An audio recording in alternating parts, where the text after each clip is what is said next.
Hello everyone. इस video में हम लोग इलस्ट्रेशंस 12 से 22 डिस्कस करेंगे जो कि मोशन अंडर ग्रेविटी के ऊपर बेस्ड है। ओके, एंड इन सारे क्वेश्चंस में मोशन सिर्फ वन डायमेंशन में हो रहा होगा। ओके, तो ये सारे क्वेश्चन साथ में प्रैक्टिस कर लेते हैं। Let's start with illustration 12। A particle is projected upwards from top of a tower of height 40 meters with a speed of 10 meters per second. Find the time it will take to strike the ground. तो देखो, ऐसे सवालों में सबसे पहले हमें sign convention choose करना चाहिए। तो यहाँ पे पार्टिकल को टावर के टॉप से प्रोजेक्ट किया जा रहा है ऊपर की तरफ। दैट मीन्स पार्टिकल पहले ऊपर जाएगा और उसके बाद अपने डायरेक्शन को रिवर्स करके वो नीचे ग्राउंड पे हिट कर जाएगा, राइट। तो यहाँ पे पार्टिकल का जो ओवरऑल डिस्प्लेसमेंट होगा वो स्टार्टिंग पॉइंट ए से लेके ग्राउंड को हिट करने वाले पॉइंट बी तक होगा, जो कि 40 मीटर्स डाउनवर्ड्स होगा। एक्सेलरेशन ड्यू टू ग्रेविटी भी डाउनवर्ड डायरेक्शन में है और इनिशियल वेलोसिटी अपवर्ड डायरेक्शन में, राइट। साइन कन्वेंशन में हम लोग किसी भी डायरेक्शन को पॉजिटिव मान सकते हैं। इस केस में मैं डाउनवर्ड्स को पॉजिटिव मान रहा हूँ, दैट मीन्स अपवर्ड्स नेगेटिव होगा। सो इस कन्वेंशन के बेसिस पे सारे parameters with proper sign note कर लेते। इनिशियल वेलोसिटी अपवर्ड्स है तो -10 मीटर्स पर सेकेंड होगा। एक्सेलरेशन ड्यू टू ग्रेविटी हमेशा डाउनवर्ड्स ही होता है और क्योंकि इस केस में डाउनवर्ड्स पॉजिटिव है तो एक्सेलरेशन ड्यू टू ग्रेविटी को अपन +10 मीटर्स पर सेकेंड स्क्वायर लिखेंगे। And for the entire A to B motion of the particle का जो ओवरऑल डिस्प्लेसमेंट है वो 40 मीटर्स डाउनवर्ड्स होगा, तो +40। और हमें टाइम निकालना है, राइट। तो इन सारे पैरामीटर्स पे अपन कौन सा इक्वेशन यूज कर सकते हैं? S = ut + ½ at²। ये इक्वेशन अप्लाई करने पर हमें अपने आप टाइम पूरे जर्नी के लिए मिल जाएगा। काफी बार बच्चों को कंफ्यूजन होता है कि पार्टिकल जब पहले ए से टॉप मोस्ट पॉइंट तक जाएगा, लेट्स से पॉइंट सी, उसके बाद फिर नीचे आएगा। So student generally prefer to split the motion in 2 parts, A to C then C to B। But वो करने की बिल्कुल भी जरूरत नहीं है। हम लोग directly A to B journey की बात कर रहे हैं यहाँ पे, और क्योंकि यहाँ पे मैंने U को -10 मीटर्स पर सेकेंड लिया हुआ है तो ये चीज अपने आप इक्वेशंस में इम्प्लाई हो चुकी है कि इनिशियल वेलोसिटी ऊपर होगा एंड पार्टिकल ये पूरा पाथ ट्रैवल करके ही ऊपर जाके वो नीचे आएगा। तो हमें जो टाइम मिलेगा वो अपने आप मैथमेटिकल इक्वेशंस इस बात को एंसर करेगा कि वो इस पूरे जर्नी का ही टाइम हमें मिलेगा, A to C then C to B। Okay, so second equation में सारे वैल्यूज पुट कर देते। S 40, U -10, T हमें फाइंड करना है +½ into A 10 into t²। सो 10/2 5 हो जाएगा और इस पूरे इक्वेशन को 5 से डिवाइड करके रीअरेंज कर लेते। सो t² -2t -8 = 0। सो यहाँ से t² -4t +2t -8 = 0 फैक्टराइज कर सकते हैं इसको। हमें यहाँ से t कॉमन ले लो, t -4 +2 कॉमन ले लो, t -4। So finally t +2 into t -4 = 0, ये हमें मिल जाएगा। दैट मीन्स t के दो सोल्यूशंस आ रहे, t = -2 and t = 4। Negative solution को डिस्कार्ड कर देंगे। दैट मीन्स हमारा जो फाइनल आंसर होगा वो है t = 4 सेकेंड्स, राइट। तो ऐसे ही और एग्जांपल्स ट्राई करते हैं। Next example, illustration 13.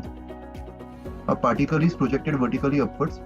Let t1 and t2 be the times at which it is at a height of h while ascending and descending respectively. Find h and velocity of projection. So मान लेते ये ground है और इस ground से particle को ऊपर के डायरेक्शन में प्रोजेक्ट किया जा रहा है। इसका स्पीड ऑफ प्रोजेक्शन u मान लेते। तो पार्टिकल का जो जर्नी है वो पहले सबसे हाईएस्ट पॉइंट पे जाएगा। लेट्स से ग्राउंड वाला जो पॉइंट है वो पॉइंट A है and highest point point B, and उसके बाद वो रिटर्न B से A आ जाएगा, राइट। ये पार्टिकल का जर्नी होगा और ग्राउंड से किसी पर्टिकुलर हाइट h पे पहुंचने के लिए पार्टिकल को जो टाइम लगा होगा वो हमें दिया हुआ। सो ग्राउंड से किसी भी हाइट h पे हम लोग यहाँ पे डायग्राम में ऑब्जर्व कर पा रहे हैं पार्टिकल 2 बार पहुंच रहा होगा। एक बार ऊपर जाते समय इसको पॉइंट C मान लेते और एक बार नीचे आते समय भी वो सेम ही पॉइंट होगा, बट हमारे रेफरेंस के लिए इसको कुछ और नाम दे देते हैं, लेट्स से सी डैश। तो ऊपर जाते समय पॉइंट सी तक पहुंचने के लिए उसको जो टाइम लगा होगा उसको T1 मान लो। T1 टाइम इंस्टेंट पे भी पार्टिकल h हाइट पे होगा, और जब वो ऊपर जाके वापस नीचे आएगा और सेम पॉइंट को क्रॉस कर रहा होगा, उस समय उस पॉइंट को मैंने सी डैश अज्यूम कर लिया, और उस इंस्टेंट तक पहुंचने के लिए जो टाइम लगा होगा वो T2, और वो इंस्टेंट पे भी पार्टिकल सेम हाइट h पे होगा, राइट। तो ये T1 T2 हमें गिवन है, ये दोनों time instants T1 and T2 ये दोनों गिवन है, और ये दोनों टाइम इंस्टेंट्स जो है वो स्टार्ट से मेजर किया जाएगा। जब पार्टिकल को प्रोजेक्ट किया था उस समय t इक्वल्स टू 0 था, सो T1 टाइम इंस्टेंट मतलब A से C तक का जो टाइम होगा उसको अपन T1 मान रहे, एंड T2 टाइम मतलब A से B, A से top most point plus B से C डैश, इस पूरे जर्नी का जो टाइम है उसको अपन T2 मान रहे हैं। ओके, तो कौन सा काइनेमेटिक्स इक्वेशन अप्लाई करना है इसको फिगर आउट करने के लिए पहले सारे पैरामीटर्स नोट कर लेते, एंड उससे पहले साइन कन्वेंशन चूज कर लेते। लेट्स से अपवर्ड्स को मैं पॉजिटिव मान रहा हूँ, सो अपवर्ड्स को पॉजिटिव मानते हुए इनिशियल वेलोसिटी u होगा, एक्सेलरेशन माइनस g, डिस्प्लेसमेंट जो है वो पार्टिकल का प्लस h होगा, क्योंकि पार्टिकल का जो स्टार्टिंग पोजीशन है वहां से अगर पार्टिकल h हाइट पे जा रहा है तो c और c डैश इन दोनों इंस्टेंट्स पे उसका डिस्प्लेसमेंट अपन h मान सकते हैं, राइट, क्योंकि इन दोनों इंस्टेंट्स पे वो स्टार्टिंग पोजीशन से h डिस्टेंस पे, और हमें टाइम t निकालना। तो इन सारे पैरामीटर्स को रिलेट करने के लिए हम लोग second equation of motion apply कर सकते हैं, s equals to ut plus half at square. s मतलब h के इक्वल है, u इंटू टी, और एक्सेलरेशन को माइनस g लिख देते। सो यहाँ पे t में क्वाड्रेटिक आ जाएगा, इसको रीअरेंज कर लेते, gt स्क्वायर बाई 2 और g by 2 times t square minus u times t plus h equals to 0। और इस क्वाड्रेटिक के दो रूट्स होंगे, और वो दोनों रूट्स हमें T1 और T2 गिवन है, राइट। दोनों रूट्स पॉजिटिव होंगे एंड दोनों रूट्स प्रैक्टिकली पॉसिबल है, right. So T1 and T2 are the roots of this quadratic equation, और हमें फाइंड क्या करना है, find h and initial velocity of projection. तो क्वाड्रेटिक इक्वेशंस की प्रॉपर्टीज क्या होती है, sum of roots is equals to minus b by, so T1 plus T2 को हम लोग इक्वेट कर सकते हैं माइनस ऑफ b मतलब माइनस u एंड a मतलब g बाई 2। तो यहाँ से T1 प्लस T2 जो है वो 2u बाई g के इक्वल आ जाएगा। 2u बाई g मतलब total time of flight, right. और h फाइंड करने के लिए product of the roots T1 times T2, इसको c बाई a से इक्वेट कर देते हैं, मतलब h अपॉन g बाई 2। तो यहां से h की value half into g into T1 T2, ये h की वैल्यू आ जाएगी, राइट।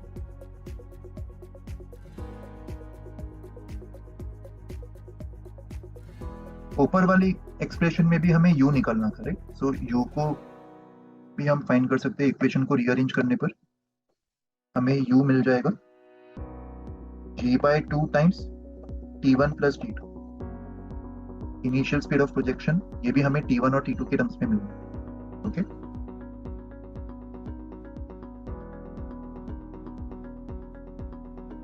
यहाँ पे एक और तरीके से हम लोग इसको विजुअलाइज कर सकते हैं, A से C तक का जो टाइम है वो हमने T1 माना, तो अगर A से C तक का टाइम T1 है तो बाय सिमेट्री C डैश से A तक का भी टाइम T1 होगा, और A से B तक का जर्नी एंड देन B से C डैश तक का जर्नी, इस पूरे जर्नी का जो टाइम लगा होगा वो हमने T2 माना है, राइट। तो यहाँ पे T1 और T2 को ऐड करने पर ये T1 और इस पूरे जर्नी का जो टाइम है यहाँ से यहाँ और यहाँ से यहाँ, इसको ऐड करने पर पूरे जर्नी का हमें टाइम ऑफ फ्लाइट मिल जाएगा।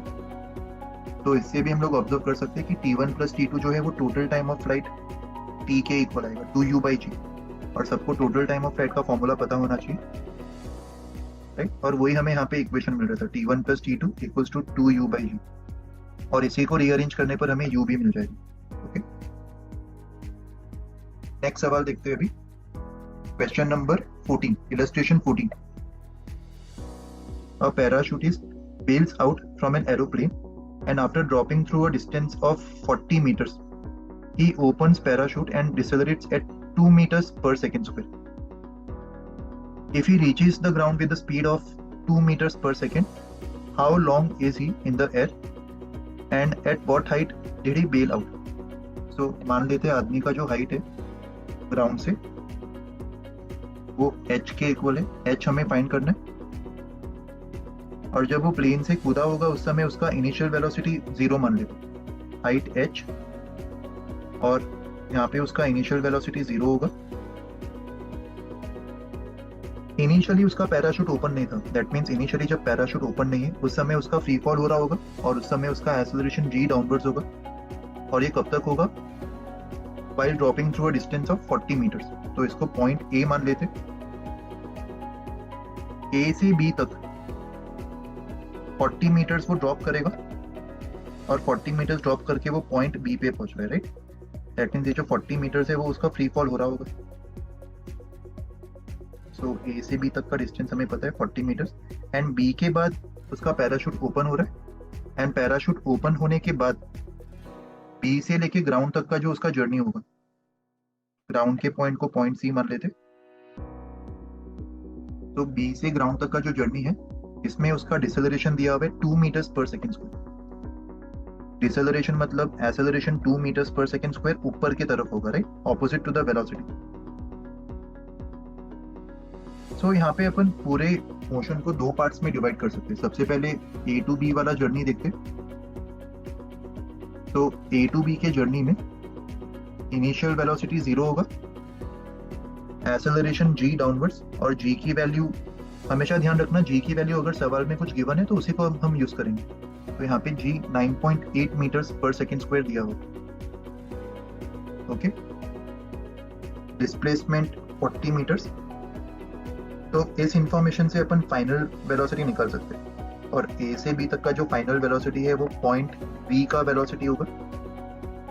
इसके लिए कौन सा इक्वेशन यूज करेंगे? Third equation, v square equals to u square plus 2 into a into s। u 0 है, एक्सेलरेशन 9.8 एंड डिस्प्लेसमेंट 40। तो यहाँ से 40 का जो 0 है वो 9.8 से क्लब कर देते, तो ये 4 बन जाएगा, और 98 इंटू 2 196 बन जाएगा, राइट। तो यहाँ पे 196 इंटू 4 ये एक परफेक्ट स्क्वायर हमें मिल रहा है। तो इसको सिंप्लीफाई करने पर v की वैल्यू 196 का under root which is 14 and 2 का अंडर रूट विच इज 4 का under root which is 2। So v हमें मिल जाएगा 28 मीटर्स पर second. And A to B journey का जो फाइनल वेलोसिटी वो B टू C जर्नी का इनिशियल वेलोसिटी होगा।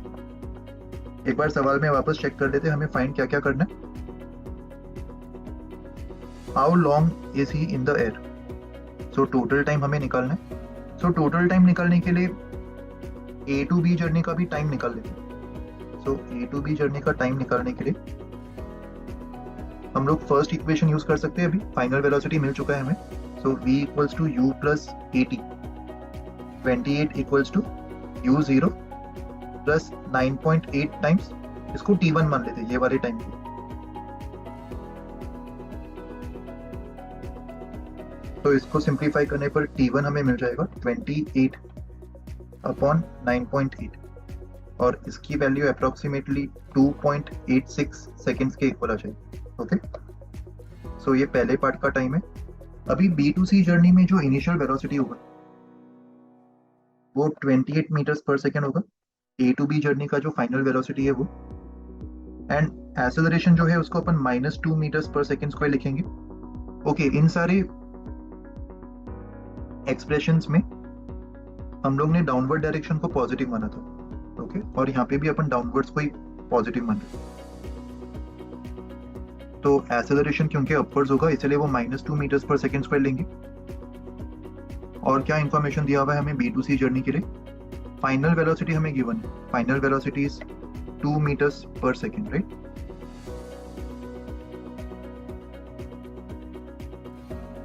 और इन सारे इंफॉर्मेशन से अपन B टू C का डिस्प्लेसमेंट निकाल सकते हैं। और टाइम भी निकाल सकते हैं, राइट। डिस्प्लेसमेंट निकालने के लिए अगेन थर्ड इक्वेशन यूज कर लेते हैं, v square equals to u square minus 2 × 2 × s। तो यहाँ से 4s की वैल्यू 28 स्क्वायर माइनस 2 स्क्वायर के इक्वल होगी, और इसको सिंप्लीफाई करने पर हमें s की वैल्यू मिल जाएगी अप्रोक्सीमेटली 195 मीटर्स के equal. Also time find out करने के लिए अगेन फर्स्ट इक्वेशन अप्लाई कर देते, v equals to u plus 80। v मतलब 2, u मतलब 28 एंड एक्सेलरेशन 9.8, और ये वाले टाइम को t2 मान लेते। तो यहाँ से B to C जर्नी का जो टाइम t2 होगा वो हमें अप्रोक्सीमेटली मिल जाएगा, ओके सॉरी, यहाँ पे एक्सेलरेशन जो है वो g नहीं होगा, एक्सेलरेशन 2 के इक्वल होगा। तो यहाँ से 2 times t2 equals to 28 minus 2, 26 के इक्वल आ जाएगा, and second part of the journey का जो टाइम है वो हमें मिल जाएगा 13 सेकेंड्स, राइट। तो दोनों पार्ट्स के टाइम्स को ऐड करने पर हमें टोटल टाइम मिल जाएगा। टोटल टाइम मतलब how long the particle is, sorry how long the man is in the air. So उसका आंसर t1 प्लस t2, और इन दोनों टाइम्स को ऐड करने पर 2.86 प्लस 13 ये हमें 15.86 सेकेंड्स के इक्वल मिल जाएगा, ओके।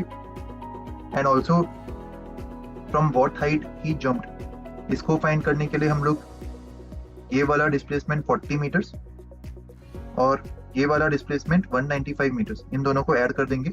सो टोटल हाइट हमें मिल जाएगा 40 प्लस 195 विच इज 235 मीटर्स। ये सेकेंड पार्ट का आंसर होगा, okay. Illustration 5, a stone A is dropped from rest from height h above the ground. A second stone B is simultaneously thrown vertically upwards with velocity v. Find v so that B meets A midway between their initial positions. So मान लेते ये ground है और stone A को ground से h height ऊपर से drop किया जा रहा है। स्टोन ए ड्रॉप करना मतलब इसका इनिशियल वेलोसिटी 0 होगा। Second stone B is simultaneously thrown upwards from the ground. B का जो वेलोसिटी है ऊपर की तरफ, इसको बी के इक्वल गिवन है, और बी हमें फाइंड करना है। Find B so that B meets A midway between their initial position. तो अगर ये लोग मिडवे मीट कर रहे, दैट मीन्स बी का जो डिस्प्लेसमेंट वो h/2 अपवर्ड्स होगा और ए का भी डिस्प्लेसमेंट h/2 डाउनवर्ड्स होगा, राइट। और इस इंफॉर्मेशन से हमें v फाइंड आउट करना है। तो यहाँ पे ए और बी दोनों के लिए इक्वेशंस ऑफ काइनेमेटिक्स अप्लाई कर सकते। पहले बी के लिए करते। फॉर बी मैं अपवर्ड्स पॉजिटिव मान रहा हूँ। बी का इनिशियल वेलोसिटी प्लस v होगा, acceleration minus g and displacement plus h/2, और टाइम को t मान लेते। तो इन सारे पैरामीटर्स के लिए सेकेंड इक्वेशन अप्लाई कर देते हैं, h/2 equals to ut plus half at square. तो ये माइनस हाफ gt स्क्वायर बन जाएगा। ये इक्वेशन नंबर 1। सिमिलरली a के लिए डाउनवर्ड्स को पॉजिटिव मान लेते और a के लिए initial velocity 0, acceleration plus g हो जाएगा एंड डिस्प्लेसमेंट प्लस h/2, और इसके लिए भी टाइम t सेम रहेगा। दोनों सेम टाइम से शुरुआत कर रहे हैं और सेम टाइम के बाद दोनों मीट करेंगे मिडवे, राइट। तो इस पे भी सेकेंड इक्वेशन लगा देते हैं, h/2 equals to ut which is 0 plus half gt square. ये सेकेंड इक्वेशन। इक्वेशन 1 और 2 दोनों को ऐड करने पर gt स्क्वायर गायब हो जाएगा and h/2 plus h/2, LHS में h बचेगा और RHS में VT। हमारा टारगेट है यहाँ पे V निकालना और T भी अननोन है, तो T को सेकेंड इक्वेशन से निकाला जा सकता है। यहाँ से 2 और 2 कैंसिल हो जाएगा एंड T की value under root of h/g के इक्वल आ जाएगी, राइट। तो इस इक्वेशन में सब्स्टिट्यूट करने पर हमें क्या मिलेगा, h equals to v into T which is h by g under root. So finally v हमें मिल जाएगा under root of g h के. ओके,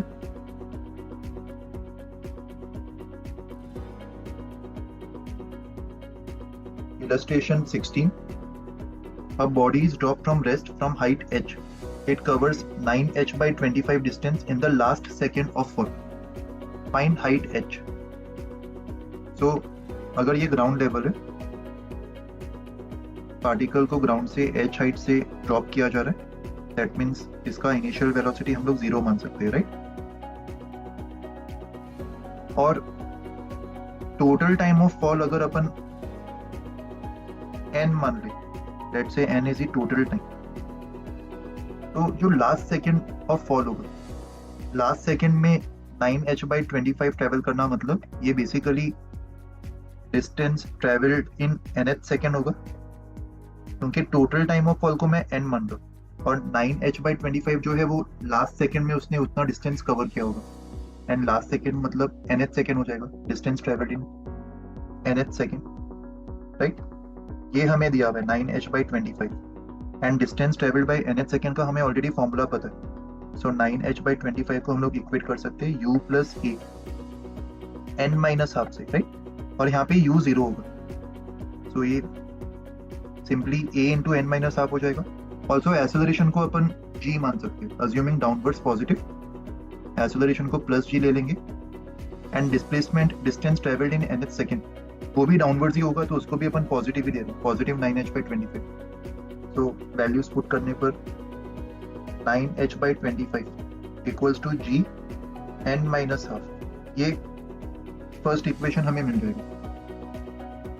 ऑल्सो इस पूरे जर्नी के लिए अगर अपन काइनेमेटिक्स का इक्वेशन अप्लाई करते हैं for entire journey a to b, so a to b journey के लिए इनिशियल वेलोसिटी 0 होगा, acceleration g downwards and total displacement h downwards, और टाइम को हम लोग ने n अज्यूम किया हुआ है, तो इस पूरे जर्नी के लिए हम लोग second equation of kinematics apply कर सकते हैं. तो उससे हमें मिलेगा h equals to ut which is 0 plus half into g into n square. ये हमारा सेकेंड इक्वेशन है, राइट? और इन दोनों इक्वेशंस की मदद से हमें h फाइंड करना है. तो यहाँ पे इन दोनों इक्वेशंस में h और n ये दो अननोन्स है और इक्वेशन भी 2 है, तो साइमल्टेनियसली इसको सॉल्व किया जा सकता है. इक्वेशन 2 से h की वैल्यू इक्वेशन 1 में पुट कर दो,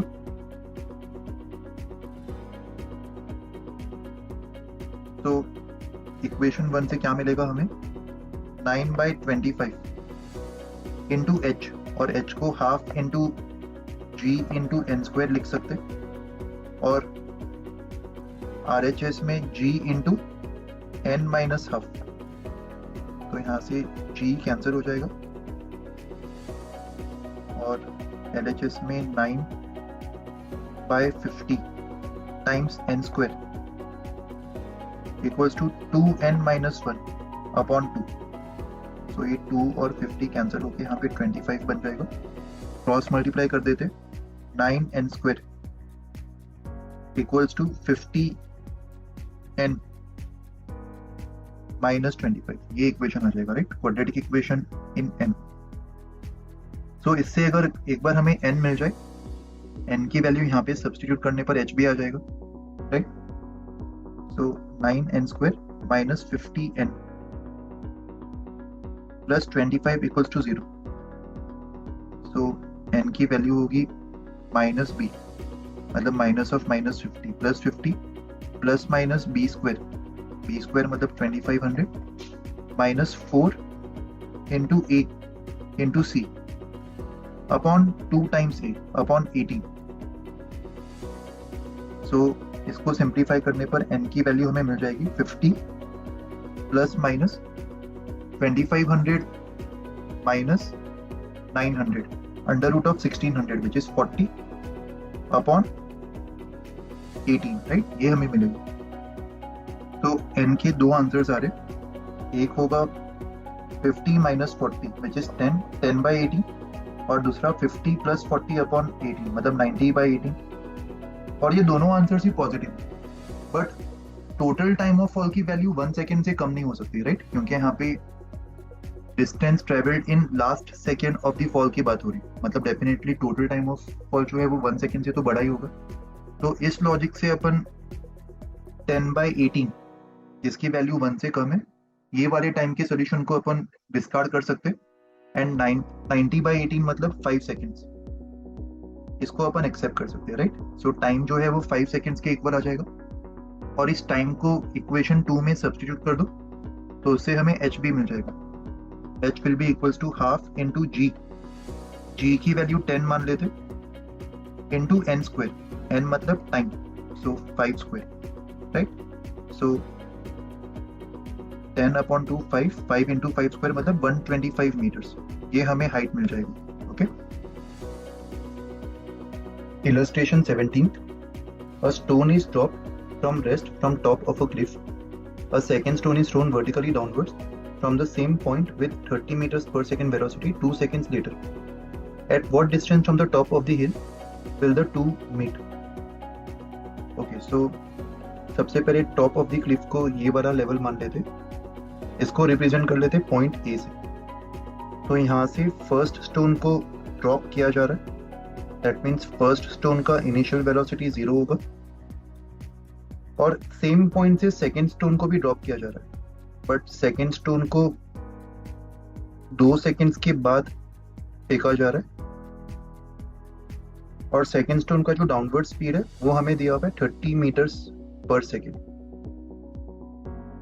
और कुछ समय के बाद दोनों स्टोन्स वापस मीट करेंगे, और हमें फाइंड करना है कि वो टॉप से कितने डिस्टेंस पे मीट करेंगे। सो जिस पॉइंट पे दोनों स्टोन्स नीचे मीट करेंगे उसको पॉइंट बी मान लेते, उसका जो लेवल है उसको बी से रिप्रेजेंट कर लेते। सो यहाँ पे फर्स्ट स्टोन ए से बी ट्रैवल करेगा, और फर्स्ट स्टोन का ए से बी का जो जर्नी होगा उसका जो टाइम ड्यूरेशन है, अगर उसको मैं टी मान लूँ, तो सेकेंड स्टोन को 2 सेकेंड्स के बाद फेंका गया था, राइट? तो सेकेंड स्टोन ने same journey A to B t-2 seconds में कवर किया होगा, क्योंकि 2 सेकेंड्स के बाद फेंकना मतलब उसको 2 सेकेंड कम मिला होगा। t-2 सेकेंड्स में वो सेम पॉइंट बी पे पहुंच गया होगा, राइट? सो दोनों स्टोन्स के लिए डाउनवर्ड्स को पॉजिटिव मान लेते।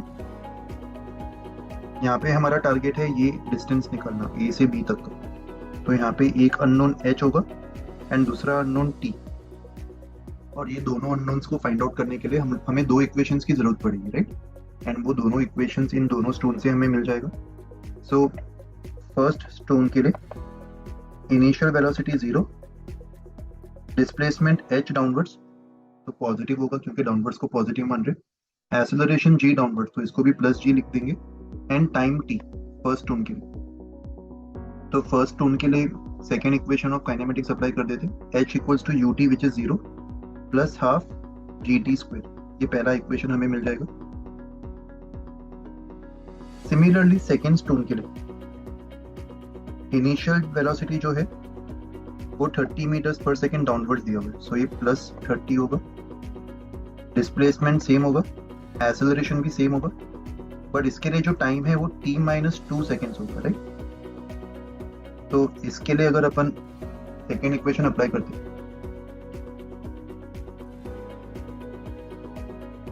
h equals to u into time, और यहाँ पे u 30 के इक्वल होगा और टाइम t-2 के इक्वल है, plus half into g into time square मतलब t-2 का स्क्वायर, राइट? तो हमारे पास 2 इक्वेशन है और 2 अननोन्स है, h और t। तो फर्स्ट इक्वेशन से h को हाफ gt², सेकेंड इक्वेशन में सब्सटीट्यूट कर देते तो खाली t ही एक अननोन बचेगा जिसको फाइंड किया जा सकता है। सो हाफ इंटू g इंटू t² equals to 30 times t -60 plus half into g t-2 का होल स्क्वायर मतलब t² -4t प्लस 4, ये इक्वेशन आ जाएगा, राइट? एंड इस इक्वेशन में half gt² and half gt² cancel हो जाएगा, एंड हमें मिलेगा 0 equals to 30 times t -60 plus g/2 मतलब 5 इंटू -40 प्लस 40। तो इसको सिंप्लीफाई करने पर 0 equals to 30 times t -60 -20 times t plus 20। So 30t minus 20t is 10t and -60 plus 20 -40 जो दूसरे साइड जाके +40 हो जाएगा, और यहाँ से हमें t की वैल्यू 4 सेकेंड्स के इक्वल मिल जाएगी, राइट। और इस t को फर्स्ट इक्वेशन में सब्स्टिट्यूट कर देते, तो ऐसा करने पर हमें h भी मिल जाएगा, h equals to half GT²। तो half into g which is 10 into t², right. तो 16 इंटू 5, h की वैल्यू 80 मीटर्स के इक्वल आ जाएगी, ओके।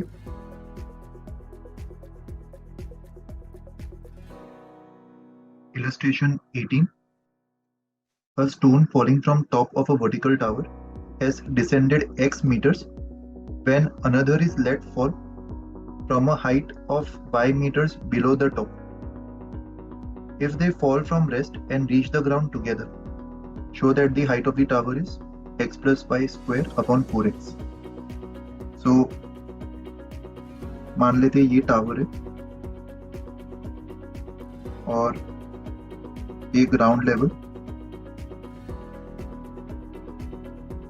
टावर का हाइट हमें फाइंड करना है, टावर का हाइट h मान लेते हैं जो कि अननोन है। टावर के टॉप से एक स्टोन 0 इनिशियल वेलोसिटी से गिर रहा है, और जब पहला stone first stone x height नीचे गिर चुका होगा, when first stone has descended by x, ये वाला जो डिस्टेंस है वो x होगा, then another stone is let fall, और दूसरे स्टोन का भी जो इनिशियल वेलोसिटी है वो 0 होगा, एंड दूसरे स्टोन को टॉप से y मीटर्स नीचे से ड्रॉप किया जा रहा है, राइट। सो कंडीशन ये है कि दोनों स्टोन्स ग्राउंड पे साथ में पहुंचेंगे, और फर्स्ट स्टोन जब x मीटर्स डिसेंड कर चुका होगा तब तक उसने कुछ स्पीड भी एक्वायर कर लिया होगा, राइट। और सेकेंड स्टोन को टावर के टॉप से 5 मीटर्स नीचे से ड्रॉप किया जा रहा है, तो सेकेंड स्टोन का इनिशियल वेलोसिटी 0 होगा, और अगर उसको ग्राउंड पे साथ में पहुंचना है फर्स्ट स्टोन के साथ में, तो सेकेंड स्टोन को थोड़ा सा और नीचे से ड्रॉप किया होगा, right. May be second stone को यहाँ से ड्रॉप किया होगा, ये वाला जो लेंथ है ये y होगा, और इसको सेकेंड स्टोन मान लेते,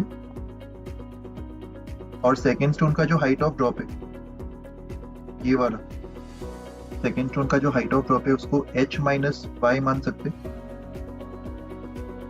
तो सेकेंड स्टोन को ये वाला जर्नी कवर करने के लिए जो टाइम लगा उतना ही टाइम फर्स्ट स्टोन को ये वाला जर्नी कवर करने में लगा होगा, तभी दोनों साथ में पहुंचेंगे। एंड फर्स्ट स्टोन को ये जर्नी कवर करने के लिए यहाँ पे पॉइंट्स को नाम दे देते हैं, A, B and C for first stone, और सेकेंड स्टोन के लिए ये पॉइंट को D और E नाम दे देते हैं, राइट। तो फर्स्ट स्टोन को B to C जो टाइम लगा होगा that will be equals to second stone का जो टाइम है फ्रॉम D to E। और किसी भी टाइम ऑफ फॉल को निकालने के लिए अगर इनिशियल वेलोसिटी 0 होगा तो टाइम ऑफ फॉल अपन 2 times height of fall by g से निकाल सकते हैं using second equation, h equals to half GT²। अगर इनिशियल वेलोसिटी 0 है तो इससे टाइम ऑफ फॉल ये आ जाएगा, राइट। सो किसी भी जर्नी का टाइम निकालने के लिए हम लोग सबसे पहले हमेशा वो जर्नी प्रीफर करेंगे जिसमें initial velocity 0, but B to C में इनिशियल वेलोसिटी 0 नहीं है, right. So B to C का भी अगर मुझे टाइम चाहिए तो ये टाइम फाइंड करने के लिए पहले हम लोग प्रेफर करेंगे A से B तक का टाइम निकालना, क्योंकि A से B तक में इनिशियल वेलोसिटी 0 होगा, राइट। सो A से B तक का टाइम अपन आसानी से निकाल सकते हैं, 2 times height of fall from A to B which is x upon g, इसका अंडर रूट, ये A से B तक का टाइम ऑफ फॉल होगा। वैसे ही A से C तक का जो टाइम ऑफ फॉल है फॉर फर्स्ट स्टोन वो 2h बाई g का अंडर रूट होगा, राइट। सो फर्स्ट स्टोन के लिए B से C तक का जो टाइम है वो इन दोनों टाइम्स को सब्ट्रैक्ट करके आ जाएगा, A to C वाला time minus A to B वाला टाइम, और इनको सब्ट्रैक्ट करने पर हमें मिलेगा 2h बाई g का under root minus 2x by g का अंडर रूट। ये B2C टाइम होगा, राइट। वैसे ही सेकेंड स्टोन के लिए D2E वाला जो टाइम और सेकेंड स्टोन, इसको अपन डायरेक्टली लिख सकते हैं 2 times height of fall which is h-y upon g, क्योंकि D2E में सेकेंड स्टोन का इनिशियल वेलोसिटी D पे 0 होगा, यहाँ से इसको ड्रॉप किया जा रहा है। और फर्स्ट स्टोन का जो B2C टाइम है वो सेकेंड स्टोन के D2E टाइम के इक्वल होना चाहिए, तभी दोनों स्टोन साथ में ग्राउंड पे पहुंचेंगे, जो कंडीशन सवाल में दिया हुआ है, राइट। सो ये वाले टाइम को और ये वाले टाइम को हम लोग इक्वेट कर देंगे। Time from B2C for first stone equals to time from D2E for second stone. So ऐसा करने पर हमें जो इक्वेशन मिलेगा वो होगा under root 2h/g minus under root of 2x/g equals to under root of 2h minus y upon g। तो इस पूरे इक्वेशन से g, रूट g और रूट 2 कैंसिल हो जाएगा, राइट। एंड दोनों इक्वेशंस दोनों साइड पे स्क्वायर कर देते, इस इक्वेशन को दोनों साइड पे स्क्वायर कर देते। So root h minus root x का whole square equals to h minus y। RHS का अंडर रूट गायब हो जाएगा, LHS का ब्रैकेट ओपन कर देते।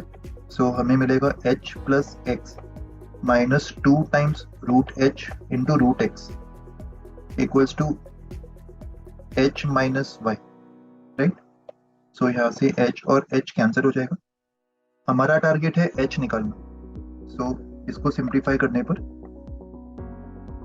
2 times root h into root x equals to x plus y, ये आ जाएगा, right. That means root h will be equals to x plus y upon 2 times root x, और इस इक्वेशन को दोनों साइड स्क्वायर कर देते। तो ऐसा करने पर h हमें मिल जाएगा x प्लस y का whole square upon 4 times x, right. ये हमें प्रूव करना था। Illustration 19th. A body is projected vertically upwards from the top of a tower and reaches the ground in t1 seconds. So ये tower मान लेते, ये ground, और tower के टॉप से एक बॉडी को ऊपर की तरफ प्रोजेक्ट किया जा रहा है, और ऊपर की तरफ प्रोजेक्ट करने पर ये ग्राउंड पे t1 सेकंड के बाद पहुंच रहा है, ये दिया हुआ। तो इसका जो ट्रेजेक्ट्री है वो ऐसा होगा, और इस जर्नी को जो टाइम लगा वो t1। If it is projected vertically downwards from the same point with the same speed, speed of projection u मान लेते, सेम पॉइंट से अगर उसको नीचे की तरफ फेंका जाता सेम स्पीड u से, तो ग्राउंड तक पहुंचने के लिए जो टाइम है वो थोड़ा और कम लगता, और ये वाले जर्नी के लिए जो टाइम है वो हमें सवाल में दिया हुआ है, it reaches the ground in t2 seconds. ये टाइम t2 दिया हुआ है। If it is just drop from the top, it reaches the ground in t seconds. So third case में अगर उसको सिर्फ ड्रॉप किया जाएगा, ड्रॉप करना मतलब इनिशियल वेलोसिटी 0, तो इस जर्नी के लिए जो टाइम लगा होगा वो हमें फाइंड करना है in terms of t। In fact हमें वो प्रूव करना है कि वो under root of t1 t2 के इक्वल होगा, राइट। तो ये वाला जो t होगा, इसके लिए इनिशियल स्पीड 0 है इस जर्नी के लिए, तो इस t को अपन simply under root of 2h/g लिख सकते। तो किसी तरह हमें टावर का हाइट निकालना होगा, राइट, h। इन पहले दो कंडीशंस को यूज करते हैं, तो इसको केस 1 मान लेते, इसको केस 2 और इसको केस 3। और इन सारे केसेस में हम लोग कन्वेंशन चूज कर लेते हैं, लेट्स से डाउनवर्ड्स पॉजिटिव, सो अपवर्ड्स नेगेटिव होगा। तो केस 1 के लिए सारे पैरामीटर्स नोट कर लेते हैं। केस 1 के लिए इनिशियल वेलोसिटी -u लेंगे, पूरे जर्नी के लिए जो डिस्प्लेसमेंट है वो पॉजिटिव h, पार्टिकल यहाँ से स्टार्ट कर रहा है और फाइनली वो ग्राउंड पे पहुंचेगा। तो ओवरऑल जो डिस्प्लेसमेंट है स्टार्ट से फिनिश तक वो h डाउनवर्ड्स होगा, एंड क्योंकि डाउनवर्ड्स पॉजिटिव है डिस्प्लेसमेंट पॉजिटिव h ले लेंगे, right. Acceleration due to gravity is g downwards, तो वो भी +g होगा, और इसके लिए जो टाइम लगा वो है t1। तो इन सारे पैरामीटर्स पे सेकेंड इक्वेशन अप्लाई कर देते, क्या मिलेगा, h equals to -ut1 plus half g T1 square. ये है हमारा पहला इक्वेशन। वैसे ही केस टू के लिए इनिशियल वेलोसिटी पॉजिटिव, डिस्प्लेसमेंट भी पॉजिटिव h, एक्सेलरेशन भी पॉजिटिव g और टाइम t2। तो इस पे सेकेंड इक्वेशन अप्लाई करने पर क्या मिलेगा, h equals to u t2 plus half g t2 square. ये सेकेंड इक्वेशन। और इन दोनों इक्वेशंस में से हमें किसी तरह u एलिमिनेट करना पड़ेगा, क्योंकि u फाइनल आंसर में नहीं आने वाला है। यहाँ पे फाइनल आंसर जो होगा h का, सॉरी फाइनल आंसर जो होगा t का, वो हमें सिर्फ t1 और t2 के टर्म्स में निकालना। और यहाँ से हमने देखा कि t h पे डिपेंड कर रहा है, तो किसी तरह h हमें सिर्फ t1 और t2 के टर्म्स में निकालना होगा। तो हमें किसी तरह u को एलिमिनेट करना होगा, राइट। u को एलिमिनेट करने के लिए इक्वेशन 1 और 2, इन दोनों इक्वेशंस में u के कोफिशिएंट्स को इक्वल करवाना होगा। तो इक्वेशन 1 को t1 से t2 से मल्टीप्लाई कर देते और इक्वेशन 2 को t1 से मल्टीप्लाई कर देते, और ऐसा करते हुए दोनों इक्वेशंस को ऐड कर दो। So minus u t1 t2 and plus u t1 t2 cancel हो जाएगा, और LHS में हमें मिलेगा h times t1 plus t2, और RHS में half g t1 t2 common ले लेंगे और ब्रैकेट में t1 प्लस t2 बचेगा। तो यहाँ से t1 plus t2 cancel, and finally h की वैल्यू हमें मिल जाएगी equals to half g t1 t2, और h की ये वैल्यू इस इक्वेशन में सब्स्टिट्यूट कर देते। सो t हमें मिल जाएगा अंडर रूट ऑफ 2, h मतलब half g t1 t2 upon g। तो यहाँ पे 2 और g कैंसिल हो जाएगा, एंड फाइनली हमें t का रिक्वायर्ड एक्सप्रेशन मिल जाएगा, t equals to under root of t1 t2। Okay.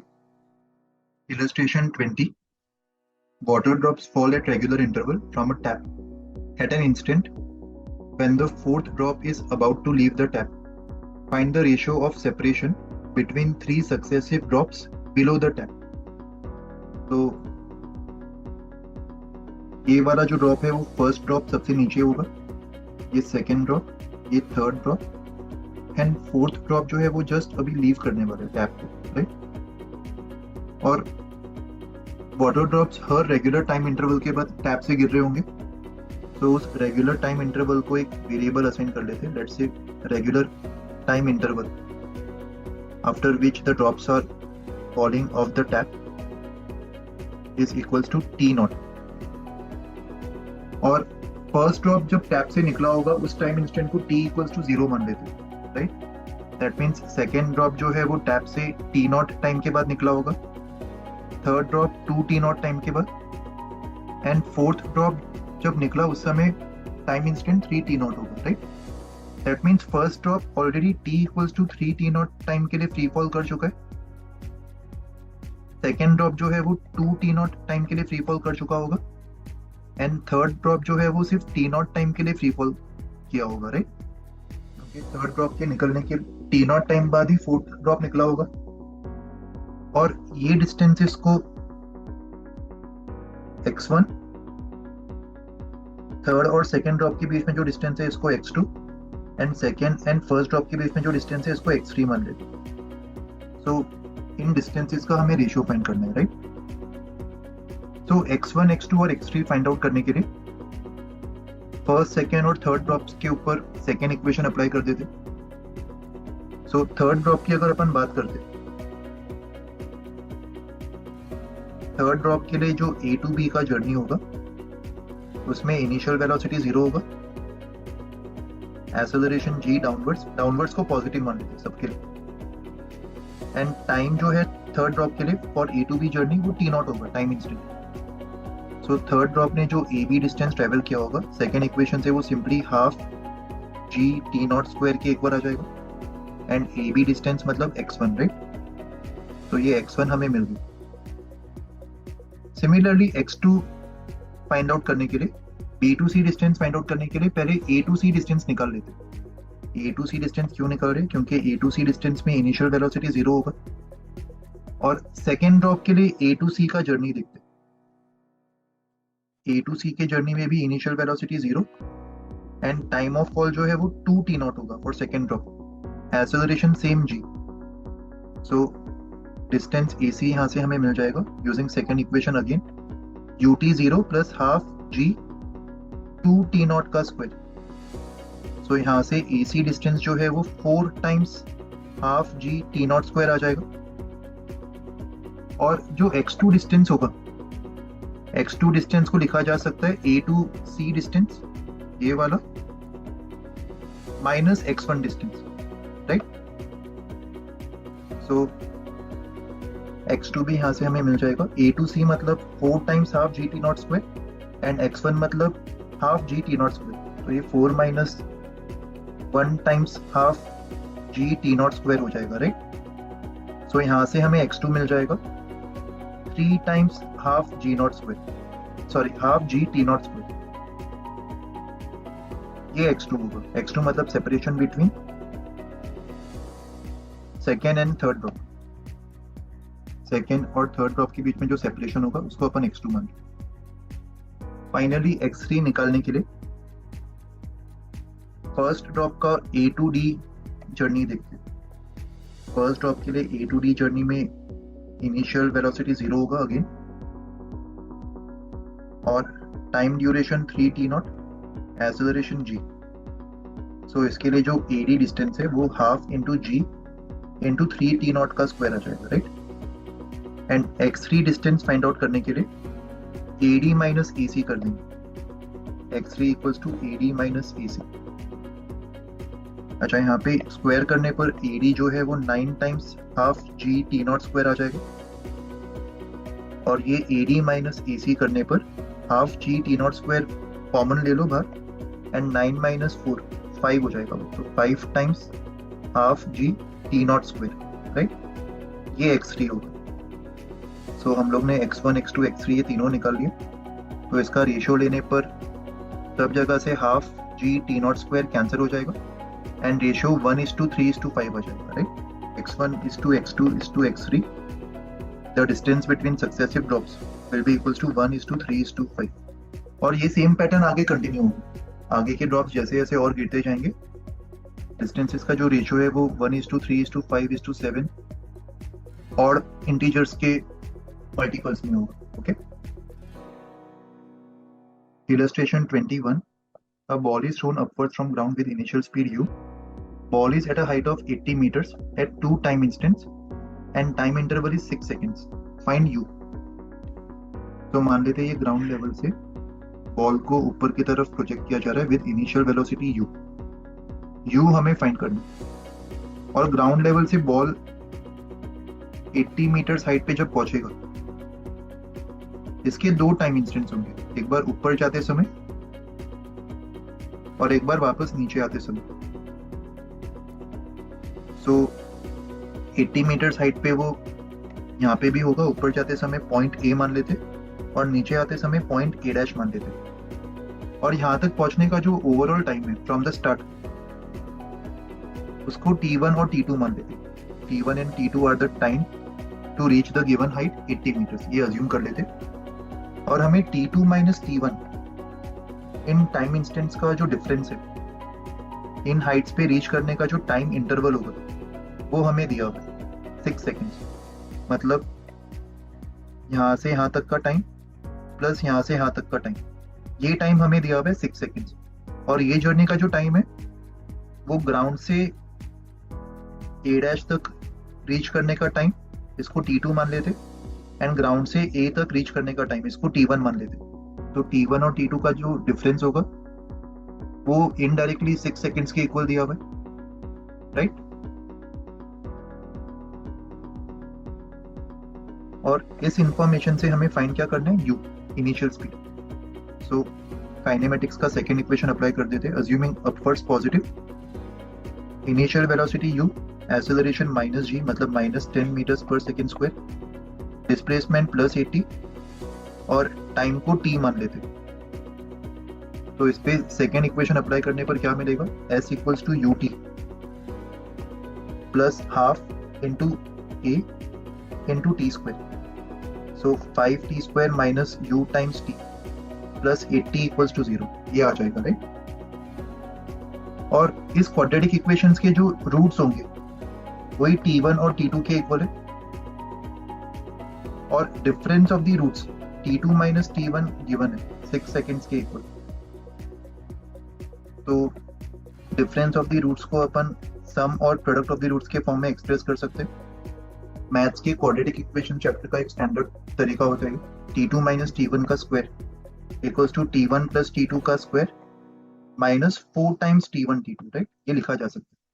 And t2 minus t1 का स्क्वायर मतलब 6 स्क्वायर, t1 प्लस t2 का स्क्वायर सम ऑफ रूट्स मतलब माइनस b बाई, तो ये u बाय 5 का होल स्क्वायर बन जाएगा, minus 4 times t1 t2, t1 t2 मतलब c बाई मतलब 80 बाई 5, 80 बाई 5 मतलब 16। तो इसको सिंप्लीफाई करने पर u स्क्वायर बाई 25 फिर भी इक्वल्स टू 36 प्लस 64, ये 100 के इक्वल आ जाएगा। दैट मीन्स u स्क्वायर की वैल्यू 25 इंटू 100 और दोनों साइड अंडर रूट लेने पर u की वैल्यू 50 मीटर्स पर सेकेंड, इसके इक्वल आ जाएगी, राइट।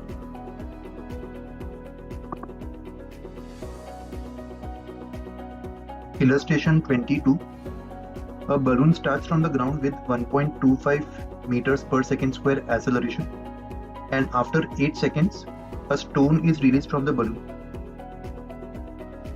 तो ये ग्राउंड लेवल मान लेते हैं, ग्राउंड से बलून को रिलीज किया जा रहा है विद 0 इनिशियल वेलोसिटी, और इसका जो एक्सेलरेशन है वो अपवर्ड्स होगा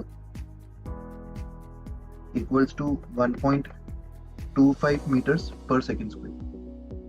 ग्राउंड पे पॉइंट ए मान लेते हैं जहां से बलून स्टार्ट कर रहा है, एंड 8 सेकेंड्स के बाद बलून में से एक स्टोन को रिलीज किया जा रहा है। दैट मीन्स 8 सेकेंड्स में वो ए से सम पॉइंट बी पे रीच कर जाएगा।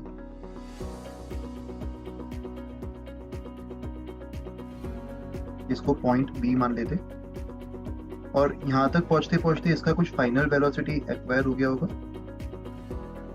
ये हमें पता नहीं, और ए से बी तक इसका जो हाइट h है वो भी हमें पता नहीं, वो भी अननोन है। और यहाँ से एक स्टोन को रिलीज किया जा रहा है, एंड जब स्टोन को रिलीज करेंगे, किसी भी मूविंग फ्रेम से किसी ऑब्जेक्ट को जब रिलीज किया जाता है तो रिलीज करने के तुरंत बाद ऑब्जेक्ट का वेलोसिटी मूविंग फ्रेम जितना ही होता है, राइट। दैट मीन्स स्टोन का जो वेलोसिटी है इमीडिएटली आफ्टर रिलीज सेम होगा जो बलून का वेलोसिटी था जस्ट बिफोर रिलीज, मतलब स्टोन का भी वेलोसिटी v अपवर्ड्स होगा। सवाल में क्या पूछा जा रहा है, find the time in which the stone will hit the ground. तो स्टोन का जो ट्रेजेक्ट्री है वो पहले ऊपर जाएगा, उनके रिलीज करने के तुरंत बाद उसका वेलोसिटी v अपवर्ड्स था, ऊपर जाके वो रुकेगा, एंड फाइनली फिर नीचे जाके वो ग्राउंड को हिट कर जाएगा। ऑल्दो स्टोन का वेलोसिटी बलून जितना ही है v अपवर्ड्स रिलीज करने के तुरंत बाद, बट स्टोन का जो एक्सेलरेशन होगा वो g डाउनवर्ड्स होगा, क्योंकि अभी वो फ्री फॉल के स्टेट में। बलून का जो एक्सेलरेशन है वो कांस्टेंट 1.25 मीटर्स पर सेकेंड स्क्वायर है, बट जैसे ही स्टोन को बलून से रिलीज किया जाएगा तो उनका एक्सेलरेशन भी g डाउनवर्ड्स हो जाएगा, राइट। सो स्टोन के लिए हमें पॉइंट बी से लेके वापस पॉइंट ए तक कितना टाइम लगा होगा ये हमें फाइंड करना है, and also the distance covered by the stone and it's displacement from point from where it was released. Find also the height of the balloon when stone strikes the ground. Okay. तो ये stone का release point होगा, तो basically हमें किसी तरह h निकालना है और v निकालना है, तभी आगे की चीजें हम कैलकुलेट कर पाएंगे। तो h और v निकालने के लिए बलून का a to b जर्नी देखते हैं, a to b motion for balloon, और बलून के ए टू बी जर्नी के लिए अपवर्ड्स को पॉजिटिव मान लेते। So initial velocity 0, acceleration positive 1.25 metres पर सेकेंड स्क्वायर, डिस्प्लेसमेंट h के इक्वल होगा विच इज अननोन, और टाइम दिया हुआ है, time is 8 seconds for A to B journey, right. So final velocity v भी अननोन है एंड डिस्प्लेसमेंट हाइट भी अननोन, तो ये दो चीज निकाली जा सकती है। हमें u पता है, एक्सेलरेशन पता है और t पता है। तो फाइनल वेलोसिटी v निकालने के लिए फर्स्ट इक्वेशन यूज कर लेते, v equals to u plus a into t. तो यहाँ से v 10 मीटर्स पर सेकेंड के इक्वल आ जाएगा। एंड डिस्प्लेसमेंट निकालने के लिए second equation s equals to ut which is 0 plus half into a into t square. तो इसको सॉल्व करने पर ये 40 मीटर्स के इक्वल आ जाएगा डिस्प्लेसमेंट, राइट। दैट मीन्स अभी स्टोन के लिए हम लोग इक्वेशन अप्लाई कर सकते हैं। तो for stone B to A journey, stone का जो बी टू ए जर्नी होगा, स्टोन के लिए डाउनवर्ड्स को पॉजिटिव मान लेते हैं। तो स्टोन के बी टू ए जर्नी के लिए इनिशियल वेलोसिटी -10 होगा क्योंकि उसका वेलोसिटी अपवर्ड डायरेक्शन में। Acceleration of the stone g downwards, तो पॉजिटिव 10 मीटर्स पर सेकेंड स्क्वायर। पूरे जर्नी के लिए स्टोन का जो डिस्प्लेसमेंट है वो सिंपली स्टार्टिंग पॉइंट से लेके ग्राउंड तक ही होगा बी टू ए। तो उसका डिस्प्लेसमेंट अपन सिंपली h डाउनवर्ड्स मान सकते, और h भी अपन निकाल चुके 40, तो प्लस 40, राइट। और स्टोन को कितना टाइम लगा होगा ये फाइंड आउट करने के लिए स्टोन के ऊपर सेकेंड इक्वेशन अप्लाई कर देते, s equals to ut plus half into a which is 5 into t square. पूरे इक्वेशन को 5 से डिवाइड कर दो और इक्वेशन को रीअरेंज कर दो। So t square minus 2t minus 8 equals to 0, right. So यहाँ से हमें t minus 4 into t plus 2 equals to 0 ये मिल जाएगा। दैट मीन्स t के दो रूट्स आएंगे, t equals to positive 4 seconds and t equals to -2। So -2 को discard कर देंगे और जो रिक्वायर्ड टाइम है वो 4 सेकेंड्स के इक्वल आ जाएगा, राइट। और क्या क्या पूछा है? टाइम हमने निकाल लिया, time taken by the stone to strike the ground will be 4 seconds.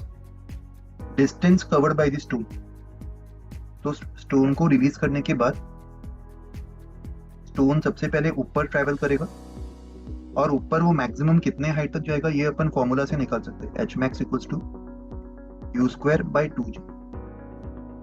Release करने के तुरंत बाद स्टोन का वेलोसिटी 10 के इक्वल था, सो 10 स्क्वायर अपॉन 20। सो यहाँ से हमें h max मिल जाएगा 5 मीटर्स, राइट। रिलीज करने के तुरंत बाद उसका वेलोसिटी ऊपर 10 मीटर्स पर सेकेंड था और वो maximum h max release point से 5 मीटर्स ऊपर जाएगा। तो ओवरऑल डिस्टेंस जो होगा स्टोन का ग्राउंड को हिट करने से पहले एंड रिलीज करने के बाद 5 मीटर्स ऊपर, उसके बाद सेम 5 मीटर्स वो नीचे भी आएगा एंड उसके बाद यहाँ से वो h हाइट नीचे ट्रेवल करेगा, h मतलब 40। सो ओवरऑल डिस्टेंस जो होगा स्टोन का ऊपर जाते समय 5, वापस सेम पॉइंट तक आने के लिए और 5, और वहां से h हाइट नीचे ट्रेवल करेगा मतलब प्लस 40। तो ओवरऑल डिस्टेंस स्टोन ने 50 मीटर्स ट्रेवल किया होगा। डिस्टेंस मतलब टोटल पाथ का length, right. And displacement from the release point, displacement तो h के इक्वल होगा। रिलीज पॉइंट से ग्राउंड तक हिट करने के लिए वो h नीचे ट्रेवल किया होगा, राइट। तो डिस्प्लेसमेंट 40 मीटर्स डाउनवर्ड्स आ जाएगा। Also find the height of the balloon when the stone strikes the ground. So starting point के 8 सेकेंड्स बाद स्टोन को रिलीज किया गया और रिलीज करने के और 4 सेकेंड्स के बाद स्टोन ग्राउंड को हिट कर रहा। दैट मीन स्टार्टिंग पॉइंट से ओवरऑल टाइम 12 सेकेंड्स के लिए बलून ऊपर ट्रैवल कर रहा होगा। सो स्टोन जब ग्राउंड को हिट करेगा उस समय अगर मुझे बलून का हाइट चाहिए तो बलून का स्टार्ट से जो टाइम होगा वो 12 सेकेंड्स के इक्वल होगा फ्रॉम द स्टार्ट, और स्टार्ट में उसका initial velocity 0, acceleration constant 1.25 metres पर सेकेंड स्क्वायर अपवर्ड है। तो ओवरऑल 12 सेकेंड्स में उसने जो भी हाइट एक्वायर किया होगा वही इस लास्ट पार्ट का आंसर होगा, the height of the balloon when the stone strikes the ground, right. और इस हाइट को फाइंड करने के लिए हम लोग सेकेंड इक्वेशन अप्लाई कर सकते हैं, जो भी बलून का डिस्प्लेसमेंट होगा वही हाइट होगा। So s equals to ut which is 0 plus half into a which is 1.25 into t square मतलब 12 स्क्वायर विच इज 144. सो ये 72 टाइम्स 1.25 के इक्वल आ जाएगा. एंड 1.25 मतलब 10/8, right? So this will come out to be 90 metres. तो जब stone ground को hit कर रहा होगा उस समय ये बलून का हाइट होगा 90 मीटर्स.